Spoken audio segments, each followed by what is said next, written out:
Bonjour à tous et bienvenue dans ce premier cours sur l'électrostatique. Bien, donc dans cette première séance, je vais d'abord vous présenter la fiche technique du module. Ensuite, on va commencer pour vous présenter la première séance où on va parler de la force électrostatique qui est la base de l'électrostatique. Bien. D'habitude, je commence toujours le cours par un complément mathématique. Bon, ce complément, je l'ai déjà préparé sous forme vidéo, plusieurs vidéos. Je vous conseille d'abord, pour le moment, de regarder la première vidéo qui traite tout ce qui est coordonnées polaires. Après, s'il y a des questions, bien sûr, on va discuter à travers la plateforme Google Meet. Bien.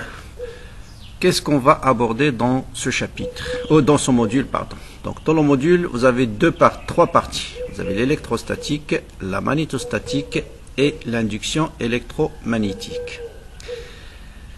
En général, les phénomènes électromagnétiques, on peut les subdiviser en deux grandes parties. Il y a ce qu'on appelle les régimes statiques et il y a ce qu'on appelle les régimes variables. Tout ce qui est régime statique, ça concerne deux parties, l'électrostatique et la magnétostatique. Qu'est-ce qu'on va étudier dans le cas du régime statique? En particulier, par exemple, dans l'électrostatique, on va s'intéresser à l'étude des interactions électriques entre les corps chargés. Et ces corps-là sont considérés fixes, statiques, ne se déplacent pas. Donc, on va établir les lois qui régissent ces corps-là et les applications associées telles que le champ électrique créé par des charges statiques, le potentiel électrique, l'énergie électrostatique de ces charges et les phénomènes d'influence, et on va introduire la notion du condensateur. Dans la deuxième partie, on va s'intéresser au cas où ces charges ne sont plus statiques mais se déplacent, mais avec une vitesse constante, ou bien ce qu'on appelle des régimes du courant permanent. Lorsque le courant est constant, on va voir que ces charges vont créer un champ magnétique. Donc, les charges fixes créent un champ électrique, un courant permanent crée un champ magnétique, et on va s'intéresser à analyser et décrire la cartographie de champs magnétiques créés par les différentes cas classiques, les distributions linéaires, surfaciques, volumiques, et ainsi de suite. On va parler bien sûr du potentiel aussi associé au champ magnétique et les différentes lois qui régissent la magnétostatique. Remarquez que dans ce cas statique, on va parler de ces deux régimes d'une façon indépendante. Vous n'avez aucune relation entre les phénomènes électriques créés par des charges statiques et les phénomènes magnétiques créés par des courants permanents, et c'est ce qu'on appelle le régime statique. Cependant, on va voir dans la deuxième partie, lorsqu'on va aborder ce qu'on appelle les régimes variables, ça veut dire lorsque le champ magnétique, le champ électrique dépend du temps, et par conséquent, il va créer un champ magnétique qui dépend du temps, on va avoir ce qu'on appelle des phénomènes d'influence. C'est quoi ces phénomènes d'influence? C'est que si vous avez un champ magnétique variable avec le temps, plus exactement, on va parler de flux de champ magnétique variable avec le temps, on va voir qu'il va créer un courant électrique. D'accord? Donc ça va se comporter comme un générateur fictif qui va créer un courant électrique et par conséquent un champ électrique. Et inversement, si vous avez un champ électrique variable, lui aussi, il va créer un champ magnétique. Et donc, ces deux options qui sont l'électrostatique et la magnétostatique ne seront plus indépendants et seront justement deux manifestations d'une même réalité qui est l'électromagnétique.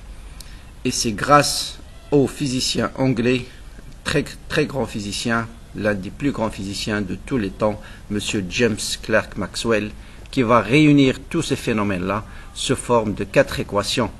En particulier, c'est lui qui a montré, Faraday, on va voir que Faraday a montré que vous avez un champ magnétique variable, ça va créer un champ électrique. Lui, il a montré que l'inverse est également possible, c'est-à-dire si vous avez un champ électrique variable, lui aussi il va créer un champ magnétique variable.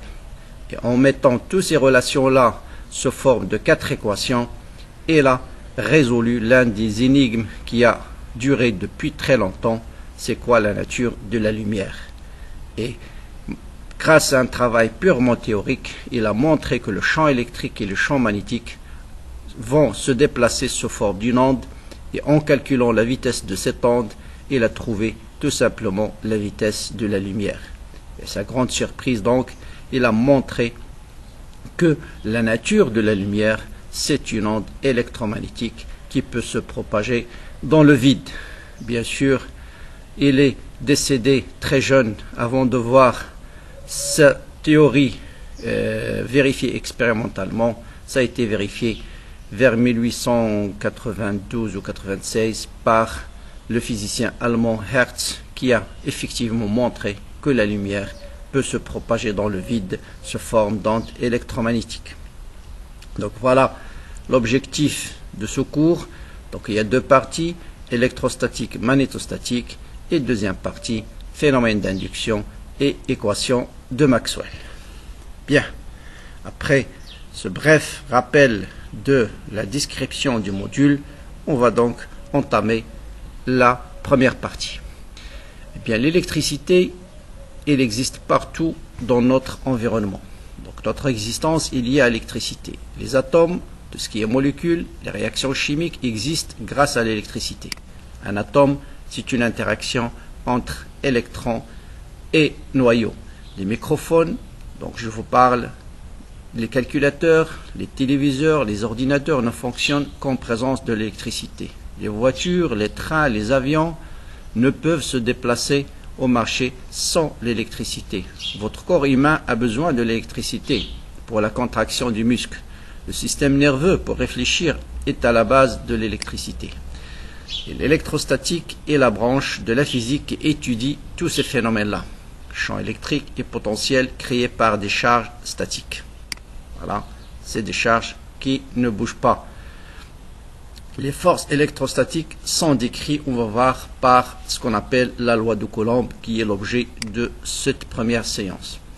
Et on verra que cette loi de Coulomb présente une très très grande analogie avec l'interaction gravitationnelle décrite par Newton. Les origines de l'électrostatique remontent à une époque très très lointaine. Je vais vous montrer un tableau qui va décrire les dates très importantes de l'évolution de la compréhension de l'atome. Et la première loi vraiment qui décrit ces phénomènes électriques, c'est justement décrite par le physicien Auguste de Coulomb à l'aide d'une balance de torsion. Il a réussi à mettre en évidence théoriquement la loi qui décrit l'interaction entre deux charges sont placées à une distance r, et il va montrer en particulier que cette force est inversement proportionnelle au carré des distances et proportionnelle au produit des charges. Donc une grande analogie avec l'interaction gravitationnelle. Bon, justement, voilà un petit aperçu historique de la compréhension de la matière par l'homme. Donc l'homme s'est toujours intéressé à comprendre de quoi est formé notre monde microscopique. Autrement dit, si je prends la matière, je la subdivise, quelle est la plus petite partie auquel je vais arriver. Eh bien, les choses ont commencé très très lointain, avant Jésus-Christ, 400 Jésus-Christ, c'est là où le mot atome a été introduit. Donc les Grecs ont introduit le mot atomos, qui veut dire atome, qui signifie indivisible, et ils ont compris que si je prends la matière, je la subdivise, à un certain moment, je vais obtenir le grain le plus petit, et le grain le plus petit, c'est ce qu'on appelle l'atome. Il faut attendre vraiment le 19e siècle pour avoir les choses évoluées. Et la première description de l'atome par une sphère a été introduite par Dalton vers 1810. Et jusqu'à maintenant, on ne comprenait pas ce qu'il y a à l'intérieur de l'atome. La première particule qui constitue l'atome a été découverte par Thomson. Donc Thomson, il y a une expérience célèbre de Thomson qui a montré, grâce à la déviation des charges, que l'atome est constitué de particules chargées négativement. Comme l'atome est neutre, bien sûr, il y a une autre partie qui est chargée positive. Et à partir de là, Thomson a donné un premier modèle de l'atome. Donc l'atome serait tout simplement, d'après Thomson, formé par une sphère, une pâte chargée positivement, imprégnée par des grains qui sont chargés négativement, comme un raisin de cake. Donc c'est un gâteau avec des grains qui sont chargés négativement et toute la pâte est chargée positivement. Cependant, son modèle a été vite dépassé par l'expérience de Rutherford. Rutherford, en utilisant la diffusion des particules alpha à travers une feuille très très fine d'aluminium, il a montré que la matière est faite essentiellement par du vide. Toutes les particules qui arrivent et sont diffusées, très très peu de particules retournent vers l'arrière. Autrement dit, la masse de l'atome est essentiellement concentrée dans une particule extrêmement petite. Le reste est formé essentiellement par du vide. Et donc, il a imaginé le modèle de Rutherford de l'atome, c'est un noyau qui est chargé positivement, autour duquel gravitent des électrons. Et la dimension du noyau, elle est extrêmement petite par rapport à la dimension de l'atome. Et après, bien sûr, avec l'évolution de la mécanique quantique, on a montré que ces électrons ne gravitent pas n'importe comment. Il y a uniquement certaines orbites qui sont possibles, et c'est le modèle de Bohr qui est presque le modèle adopté à l'état actuel. Donc, de quoi est formé l'atome? Donc ça, vous le savez tous, l'atome est formé par des électrons, par un noyau d'abord, et le noyau est composé de quoi? Est composé de protons et de neutrons. Et bien sûr, les protons et neutrons sont formés par des quarks.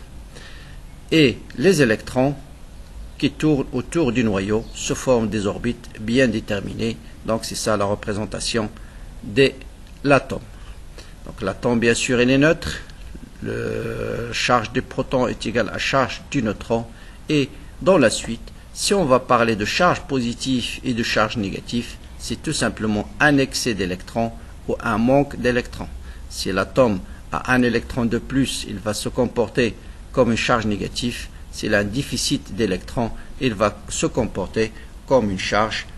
S'il a un excès d'électrons, bien sûr, il va se comporter comme une charge négative. Et un déficit d'électrons, il va se comporter comme une charge positive. Bien, maintenant je vais essayer d'introduire quelques expériences qui montrent qu'en fait il existe deux types d'électricité. Ce qu'on appelle l'électricité positive et l'électricité négative. Et deuxième point, on va essayer de montrer à travers ces expériences justement que lorsque la matière est chargée, ou bien deux corps sont chargés de même signe, ils vont se repousser. Lorsqu'ils seront chargés de charges de signe contraire, ils vont s'attirer. Et c'est ça qui a permis à Auguste Coulomb d'introduire la notion de force de Coulomb qui constitue la base de l'électrostatique. Donc prenons une boule conductrice, d'accord, et un bâton formé par du verre ou d'ambre. Ce sont deux matériaux différents. Quand je frotte le verre ou l'ambre on le frotte, d'accord, ensuite je le rapproche avec cette boule conductrice. Dans les deux cas, que ce soit pour le verre ou pour l'ambre, qu'est-ce qu'on observe? On observe qu'il y a un phénomène d'attraction entre la tige frottée et la boule. Donc, il y a création d'une force. Et cette force, elle est attractive dans les deux cas. Maintenant, on va prendre deux tiges formées par le verre et l'ambre. Une fois qu'on les a frottées séparément, on les rapproche en même temps. Qu'est-ce qu'on observe? On observe qu'il n'y a pas de force. Comme si l'effet qui est mis en évidence ici est annulé lorsqu'on rapproche les deux tiges. Autrement dit, les deux tiges portent des électricités opposées, de façon que lorsqu'on les met en parallèle, en même temps, leur effet s'annule. Bien. Comment interpréter le fait que si je rapproche une tige avec frottée avec un conducteur, il y a un phénomène d'attraction? Eh bien, c'est ce qu'on appelle l'électrisation par influence. Et c'est montré par cette expérience. Un conducteur, il est neutre, il y a autant de charges positives que de charges négatives. Quand je frotte une tige de verre, elle va être chargée positivement. Et si je rapproche la tige avec la boule, vous voyez bien que les charges positives vont attirer des charges négatives et il y aura ici, vous allez avoir une force d'attraction entre ces charges positives et ces charges négatives.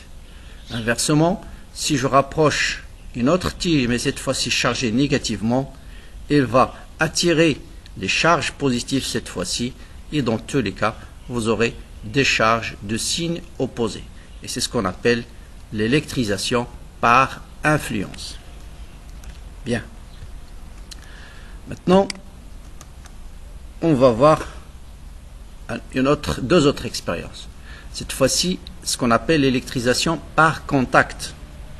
Okay. Et on verra que si je rapproche du verre qui est chargé positivement, je le mets en contact avec la boule A, il y aura des charges positives qui vont passer à travers cette boule.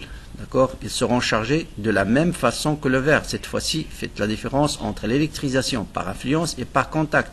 Si je le mets en contact, tout ça va être un seul conducteur et des charges en excès dans le verre vont passer vers la boule de conductrice A. La même chose, si je rapproche le bâton chargé en ambre, qui lui porte la charge opposée, qu'on a noté pour le moment charge négative, cette boule va être chargée aussi négativement.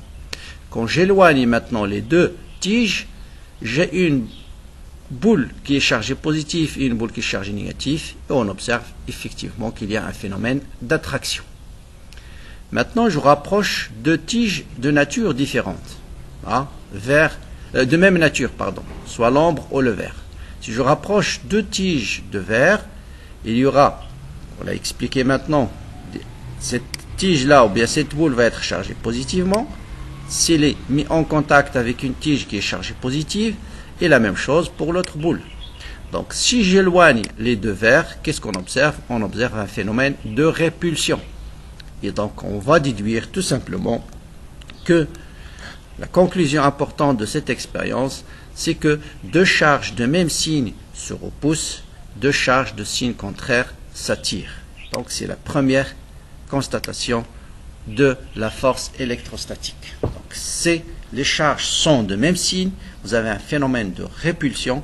S'ils sont des signes opposés, vous avez un phénomène d'attraction. Bien, tout au long de ce cours, les cours prochains, je vais vous montrer aussi des expériences que j'ai tirées d'après YouTube et je vais utiliser essentiellement des expériences faites par le très célèbre physicien Walter Lewin.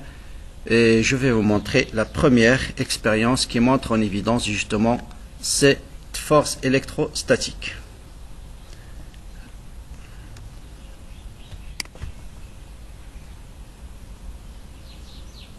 Donc voilà, il a pris une tige de verre, vous voyez, il est en train de la frotter.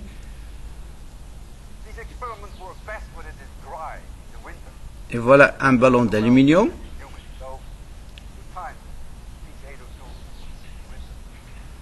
Et vous voyez qu'il y a un phénomène d'attraction. Donc vous avez ici électrisation par influence. Donc c'est clair que vous avez un phénomène d'attraction.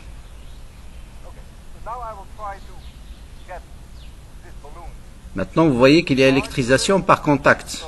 En frottant la tige de verre, il l'a mis en contact avec la boule. Donc normalement la boule va être chargée de même signe de l'électricité qui se trouve sur la tige. Et après électrisation de cette boule d'aluminium, on va voir qu'il n'y aura plus phénomène d'attraction, mais plutôt vous allez avoir un phénomène de répulsion.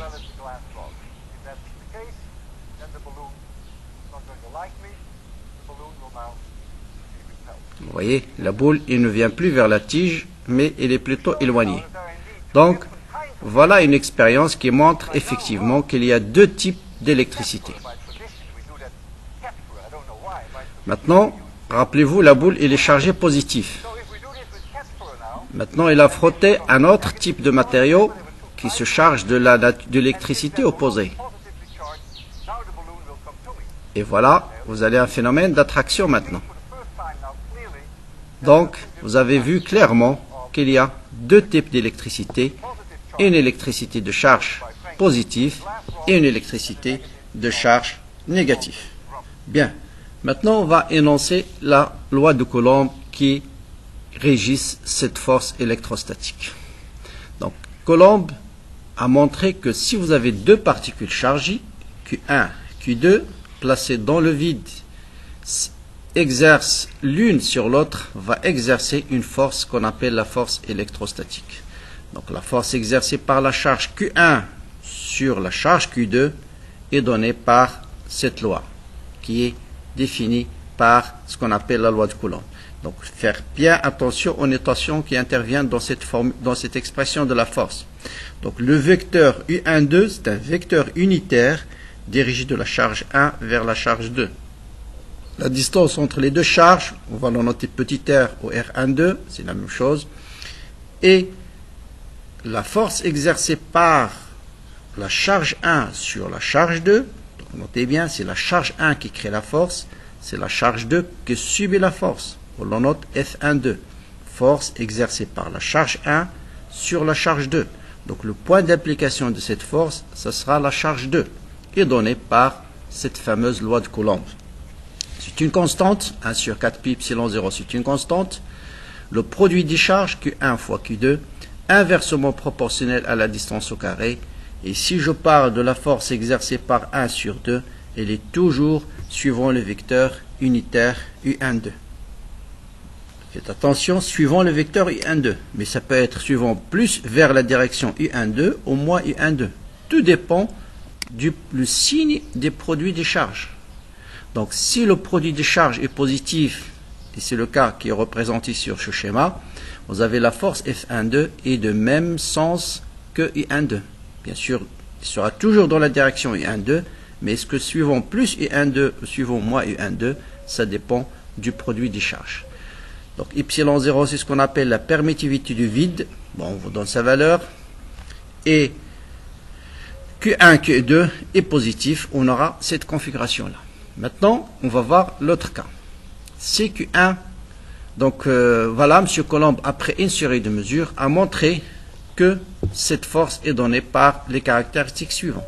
Donc, toujours pour tracer la force exercée par une charge sur l'autre, il faut regarder le signe des charges. Ça, c'est très important. Et c'est ça qui va déterminer le sens de la force. Donc, si les charges sont de même signe, répulsion, signe opposé, attraction. Le module de la force est donné par 1 sur 4 pi epsilon 0. Cette constante-là, c'est dans l'unité internationale, c'est 9 fois 10 puissance 9. Valeur absolue du produit des charges fois R carré. Donc le module, c'est positif. Et bien sûr, la direction, elle est toujours selon la droite qui joint les deux charges. J'ai une charge Q1, j'ai une charge Q2. Tout de suite, je trace la droite qui joint les deux charges. Cette droite-là. Parce que la force va être suivant cette droite. Voilà la direction de la force. Il faut jamais, j'ai une charge Q1, j'ai une charge Q2, la force ne pourra jamais avoir une direction quelconque. Il est toujours suivant cette droite. Voilà le premier point. Deuxième point, indiquez toujours les vecteurs I12 et I2.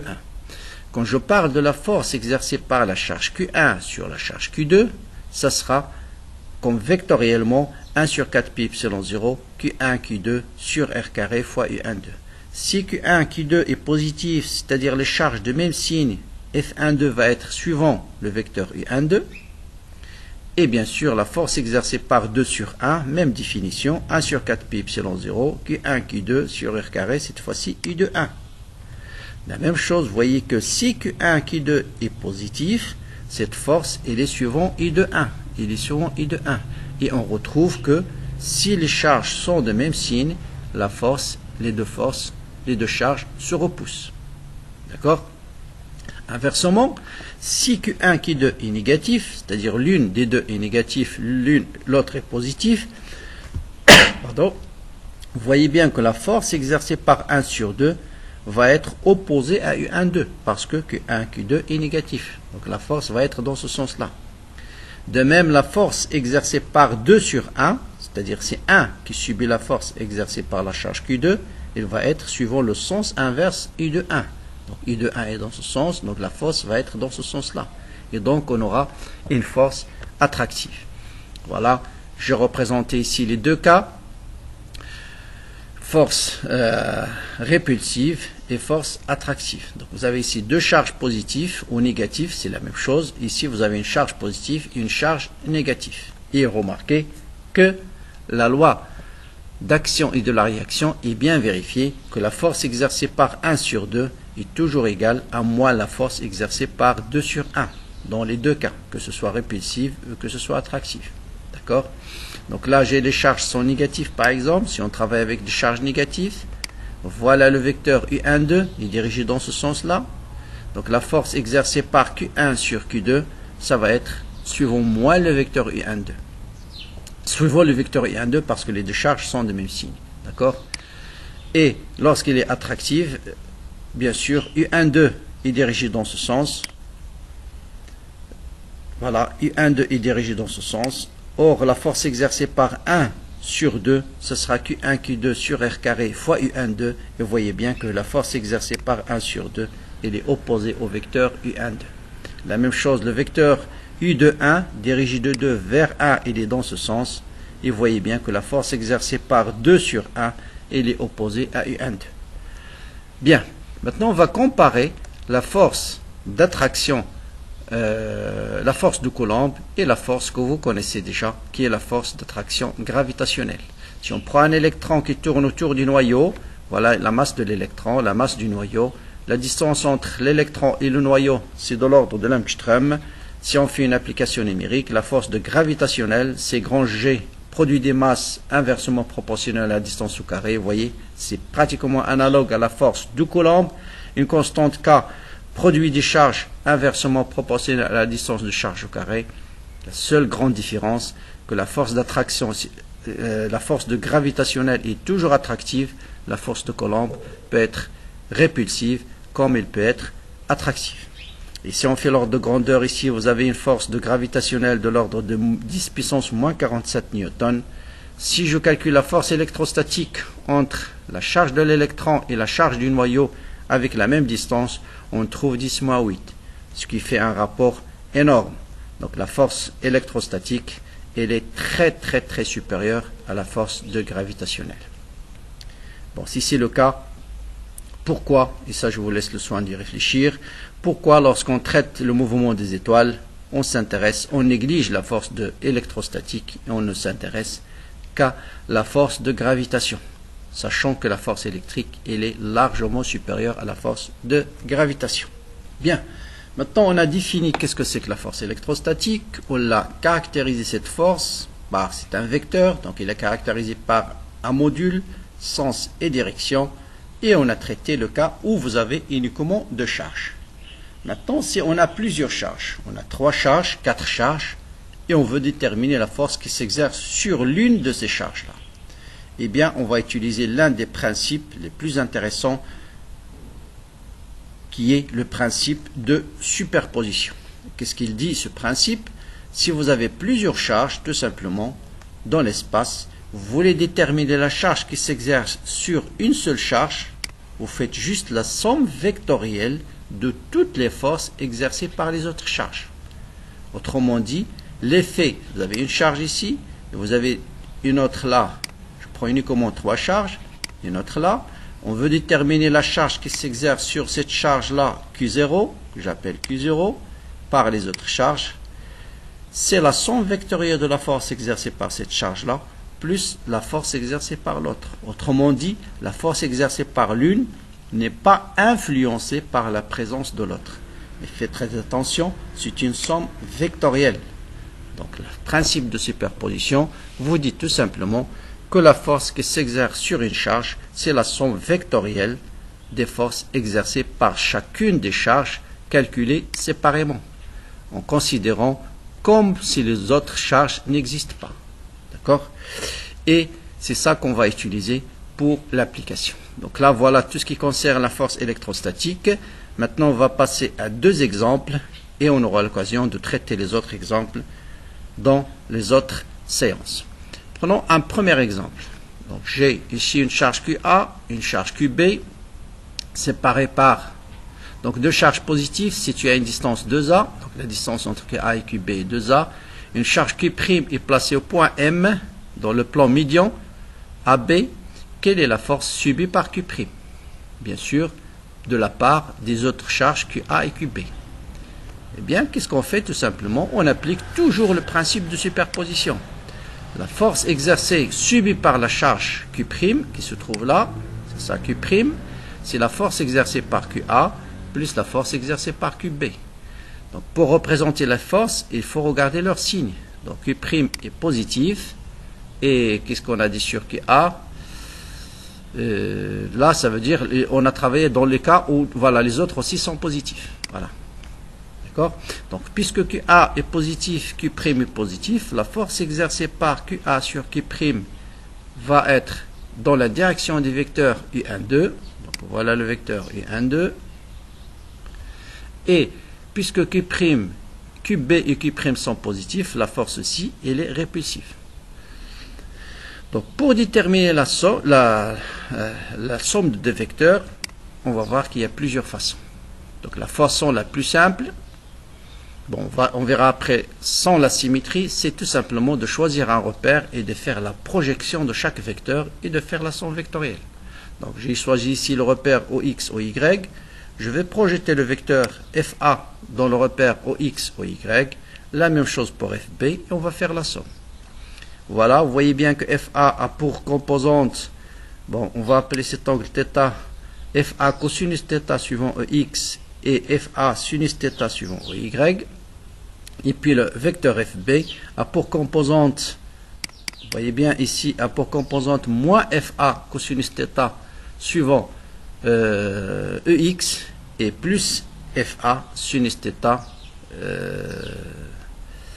J'ai inversé ici, et FB, donc c'est FB ici, pardon, c'est FB. Et plus FB sinus θ suivant J. Voilà. Bien sûr, on a le même angle θ parce que ça c'est le plan médian, la médiatrice du segment AB. Après on fait la somme, puisque QA égale à QB, les mêmes distances, vous avez ici la même distance R, la même distance R, donc FA et FB ils ont le même module. D'accord? Donc ce terme, si je fais la somme, vont s'annuler. Vous voyez bien que si je fais ce vecteur plus ce vecteur, il va me donner un vecteur qui est suivant EY. Et on le trouve par calcul. Les composantes suivantes EX vont s'annuler. Ce terme plus celui-là égale à 0, puisque le module de FA égale au module de FB. Donc il me reste 2FA sinus θ, ou bien 2QQ' sur 4pi epsilon 0 R carré sinus θ. Voilà un petit exemple. Je vais passer à un deuxième exemple. Voilà, prenons cet exemple. Donc déterminer la force exercée par Q2 et Q3 sur Q1. Donc voilà Q2, voilà Q3 sur Q1. On vous donne la distance entre Q1 et Q2 et la distance entre Q3 et Q2. Donc première chose, je vous demande de faire avant de regarder la suite, c'est de représenter ces forces-là par des vecteurs. Quelle est la force exercée par Q2 sur Q1? Représentez-la par un vecteur ici. Quelle est la force exercée par Q3 sur Q1? Représentez-la par un vecteur. Ensuite, vous allez faire la somme vectorielle des deux vecteurs et déterminer le module de la force totale, sa direction et son sens. Donc là, il faut faire attention. Voilà. On commence par la force exercée par Q2 sur Q1. Vous avez deux charges positives, donc c'est une force répulsive. Donc son module, c'est 1 sur 4pi epsilon 0, Q1 fois Q2 sur R12 au carré. C'est quoi R12? C'est D. Q1 égale à Q2 égale à Q. Donc cette force est connue. Maintenant la force exercée par Q3 sur Q1. Donc faites attention, Q3 c'est négatif. Donc ce sera la force attractive. Ça sera dirigé vers la force Q3. Donc toujours exercé par Q3 sur Q1. Donc le point d'application c'est toujours la charge Q1. Et maintenant, il suffit de faire la somme vectorielle de ces deux vecteurs-là. Donc comme on a vu, il suffit de les projeter correctement dans la base OX, OY et de faire la somme. Donc principe de superposition, F est égal à F2 plus F3. On va décomposer chaque force suivant OX, OY. Donc F3, c'est F3 suivant I plus F3X plus F3Y. Avec F3X, c'est quoi? cette composante-là, c'est F3 cosinus cet angle, et F3Y, c'est moins F3 sinus cet angle. Bien, il faut connaître cet angle-là. Donc c'est F3 cosinus θ suivant I, moins F3 sinus θ suivant I. À quoi est égal cet angle-là? C'est le même que celui-là. D'accord? Et c'est quoi cosinus θ? Sinus θ plutôt, sinus θ, c'est D sur 2D. Et D sur DD, ça vous donne 1,5.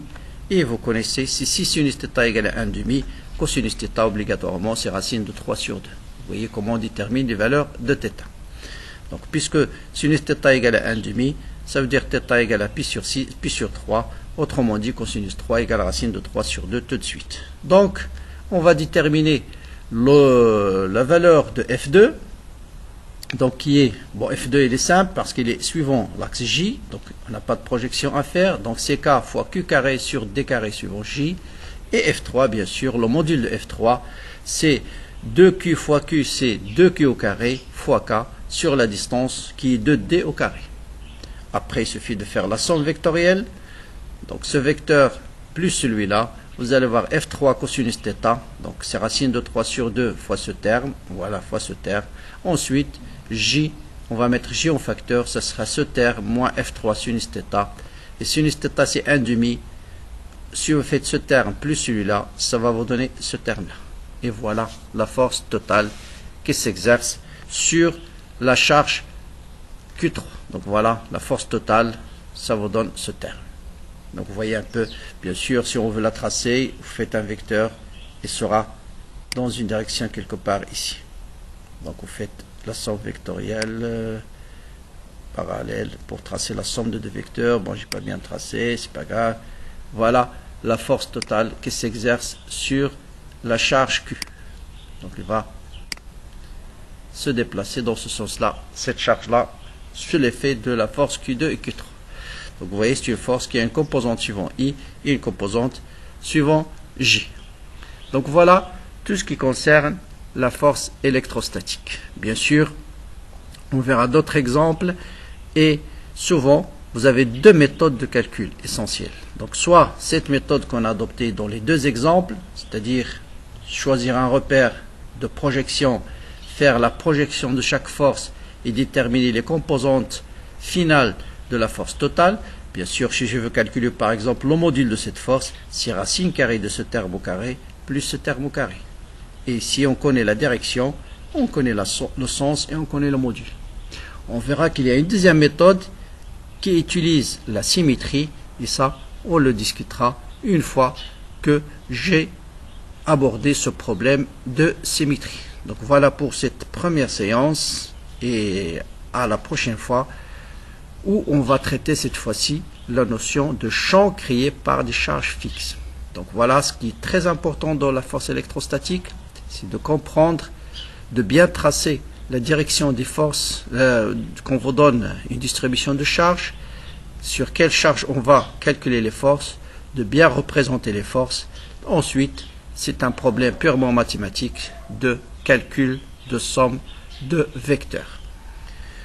Donc à bientôt donc pour la suite, pour la deuxième séance où on va traiter cette fois-ci le champ électrostatique créé par des charges fixes et on verra quelle est la relation entre champ électrostatique et force électrostatique et à la prochaine séance.